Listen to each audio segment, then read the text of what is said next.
Chapter 9. The GYCH Mariler, Snows of Myral. The Myral Star System. A remote frontier system in the united humankind. Just beyond it lay Hania Federation territory.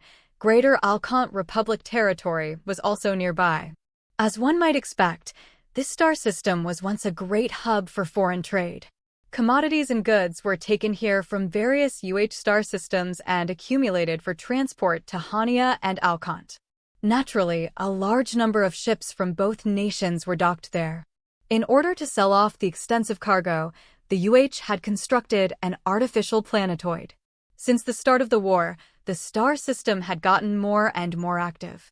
Compared to peacetime trade, the goods smelled of war, so to speak, but the amount that needed management and handling had only increased. More goods than the artificial planetoid could totally process were flowing both in and out. It was the heart of the rapid stream of supplies and materials. It was mainly weapons given as aid by the to the Greater Alcant Republic that passed through the Myral star system. After Operation Twin Thorns began, that flow became reversed. In order to support the ships that had been cut loose from the core of the cargo had been sent from Alcant. That being said, Alcant had to sustain its own military as well, and so the volume of goods being transported had dropped sharply. And at present, even that much had come to an end.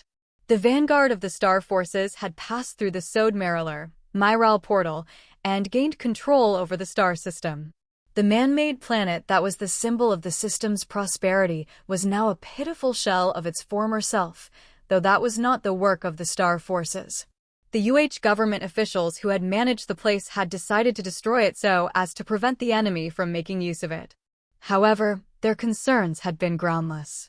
The star forces were particular about how they waged war, and the thought never crossed their minds to incorporate something the enemy created into their own supply train. Even without the man-made planet, the Myral system was serving its role as a star forces supply base to perfection. It was flourishing and bustling enough to give the capital a run for its money. The people of the Myral system had likely never seen this many interstellar ships within its borders in all its history. Little wonder the portal's so crowded, said the ship commander of the battle line ship Kasom with admiration. The strike subfleet Goodersek, to which the Kasom belonged, had been made to wait for 3 days and had finally been permitted to enter the Myral portal. It was then they learned that the star system was hosting a gathering of large fleets. Information link complete, reported Bon. Excellent, thanks, said Bersot before asking, as he'd been dying to. Now, do you know what this is all about? It's not just Twin Thorns Fleet 13 that has been gathered here, replied Bon. Almost the entieties of Fleets 11, 12, and 14 have also been amassed. Well, I didn't think it'd just be our fleet here, but Fleet 14, too. Bersot looked overcome with surprise. Are our flanks okay? Bioer Lagona Borper, Twin Thorns Fleet 14, was supposed to be their defense against the Greater Alcant Republic. Knowing that even that fleet was here, he felt uneasy, like their flanks were vulnerable. Well, it's not something for us to worry about, said Bon as consolation. Fleet Command must have something in mind. The least you could do is let me openly worry, he sulked. I don't want to get attacked without knowing what's going on. All right then, sir. Please worry to your heart's content. Incidentally, it seems the name of the fleet will change. A name change, he said, taken aback. What's the new name? We don't know yet. And here I'd taken a liking to the name Twin Thorns. We'll be under that name for a few more days, so please, enjoy it while you can. Enjoy a name? Don't ask me, sir, she said, tilting her head. That aside, if our name is changing, then our mission is too. Yes, sir, most likely.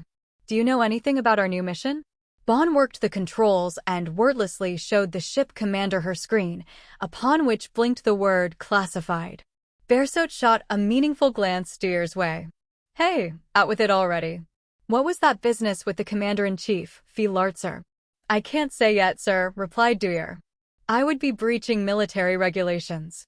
I figured as much. He shrugged his shoulders forlornly. But it's not just military regulations, is it? I bet your responsibilities as an Imperial is one of the reasons your lips are zipped. Duyer couldn't answer that directly. My apologies, sir. Again, don't apologize. Okay, sir. I guess I have some idea what it was about anyway. Are you thinking it's Alcant, sir? Asked Kazub. That's one possibility. There are other possibilities, sir? Of course there are. I don't believe it, sir. The Empire never cooks up wars itself. This is the war to end all wars. These things happen. This isn't the final war, sir. If my thinking isn't wrong, this will be humanity's final war. Do you really think so, sir? Well, yes, I suppose I do.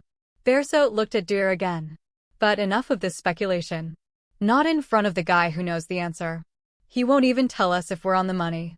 It pains me, too, Dewar blurted out. And it was the truth. Oh, I get you. I get you, Wing of Riel. How about you mutter the answer to yourself under your breath? I don't have a habit of talking to myself, sir, Dewar answered earnestly. That's bad for your mental health. Why don't you just scribble out the fleet's new name, at the very least? I don't have a habit of scribbling, either. Also, I honestly don't know what the new name will be. But a person from the Imperial household needs to be used to it, said Bon. Used to what? To keeping secrets, sir. What that? All soldiers understand that as a matter of course. Nobody's out there flapping their gums about classified material, no matter their position. Bon gave her superior officer a skeptical look. What's with those eyes? By the way, ship commander, said Bon, changing the subject, it seems we'll be given a 72-hour break. You should lead with important info like that. Where? Where, sir? The mobile canteen, she said, astonished he'd ask. Lame. What were you expecting, sir? This is a battlefield. Oh, come on. Soldiers fighting the last war there'll ever be deserve worthier entertainment. You agree, don't you, Wing of Riel? I suppose, if the soldiers are indeed fighting the final war, Dewar replied casually. Damn it, couldn't get you to spill, said Bearsoat. He looked frustrated. Was that question designed to do so? That it was, Sir Prince. Well, guess that's an Avriel for you. Oh. Dewar was perplexed. Bearsoat changed the subject. The mobile canteen's bound to be super crowded, too. Shall we make a reservation? Said Bon. You've a good head on those shoulders. Where shall we make the reservation? Snag us the best room possible. If there's a gambling house nearby, all the better.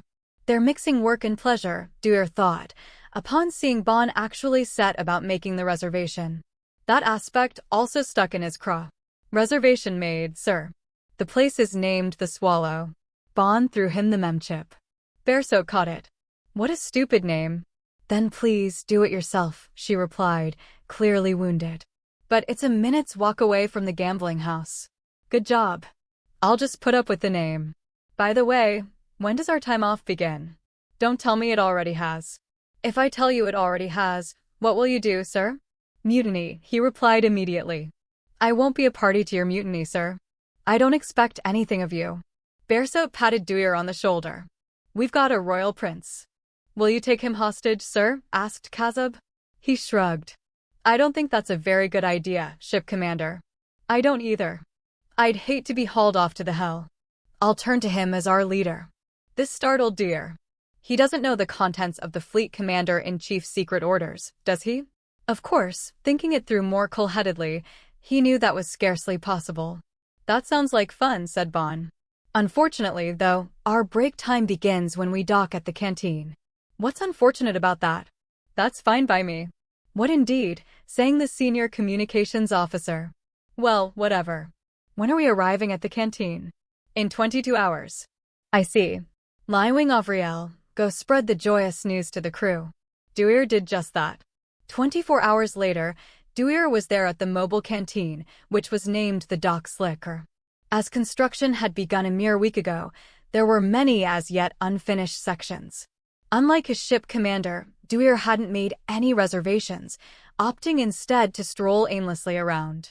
He found where the Swallow lay and walked in a direction leading expressly away from it. Just as Bearsoat had predicted, the canteen town was jammed with soldiers. The Dock Slicker was small, given the sheer number of warships to accommodate.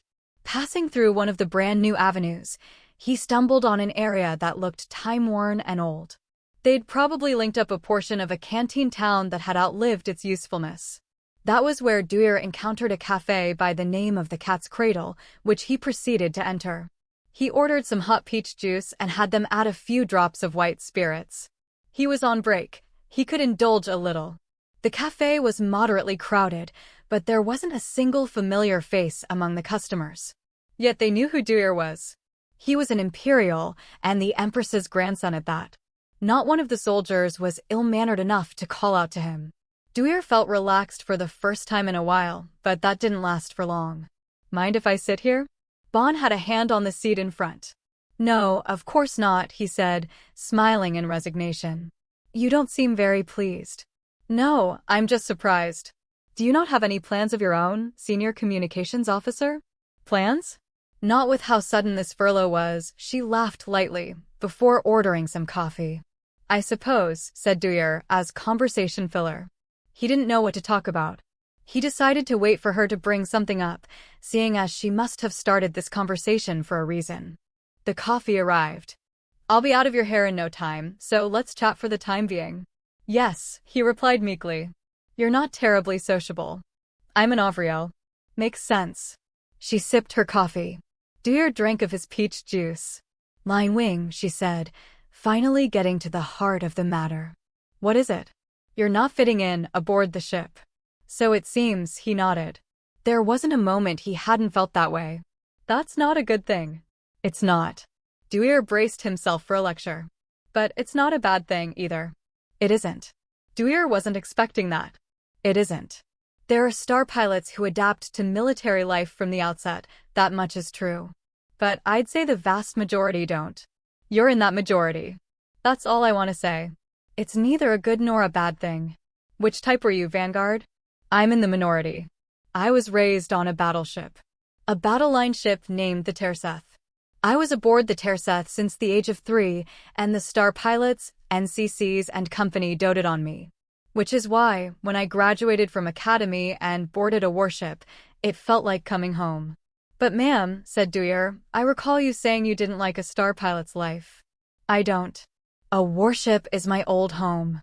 But just because it's my old home doesn't mean I necessarily like it. I think there are plenty of other potential livelihoods more enjoyable than being a soldier, though maybe they're not what they're cracked up to be. The point is, I'd be a beginner at any other way of life. I'm not confident I could ever get used to anything besides being a star pilot. I see. So you don't need to try too hard to fit in, Line Wing. Is that how I appear? I'm trying too hard. No, it's not. She rested her chin on her hands. When people feel like they don't fit in, normally they either try to blend in somehow, or turn their backs completely. You're just attached. I don't mean to come across that way. I understand that. I'm sure you were just conducting yourself as you deemed reasonable. That's what being detached is. So that's how others see me, is it? This was news to him. Okay, so, what I want to say is that while I don't mind if you stay that way, there's something I'd like you to keep in mind. What is it? Don't look down on it. On what? Duyr tilted his head in puzzlement. On the small little microcosm you currently belong to. The mood on the Kasom isn't the greatest. It's so-so. I've served on a few different ships, so take it from me. And there must be a lot of things that can bug you. I don't blame you if you don't like the feel of the community aboard the Kasom. That's your right. Just don't regard it with contempt.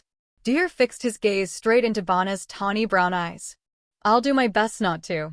This isn't some kind of goalpost for you to try for, she said, her tone turning severe.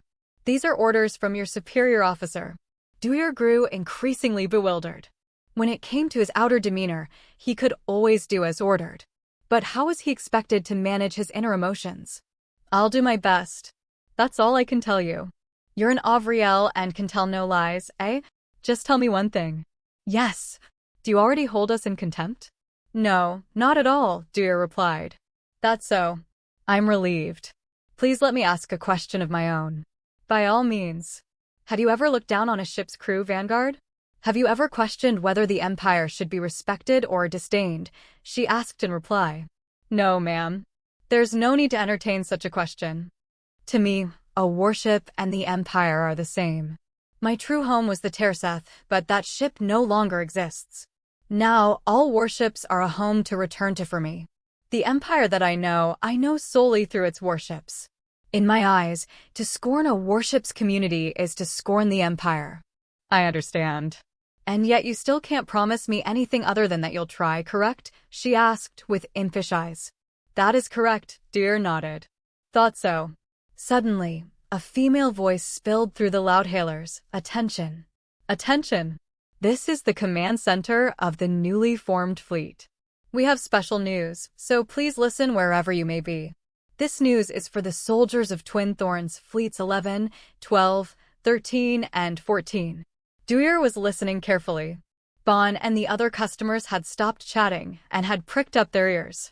Moments ago, the name of the operation we will be carrying out was decided, resounded the female voice. The name of the operation is Jikner, Snow Crystal. I repeat, the name of the operation is Snow Crystal. In accordance with Empire custom, our fleet will also heretofore be named the Bioer Jikner. The fleet commander-in-chief is former Roiglaherer Bioer Borper, Twin Thorns Fleet Vice Commander-in-Chief, Kumglaherer Bioer Labina Borper, Twin Thorns Fleet 13 Commander-in-Chief, Imperial Admiral Koponi. As for the command center of Twin Thorns Fleet 13 will take it over. Consider this a lateral move. The details of the mission and the order of battle will be made known to you later on. That is all from Snow Crystal Command. The Snow Crystal Fleet. Bon shook her head. The ship commander's going to hate that name.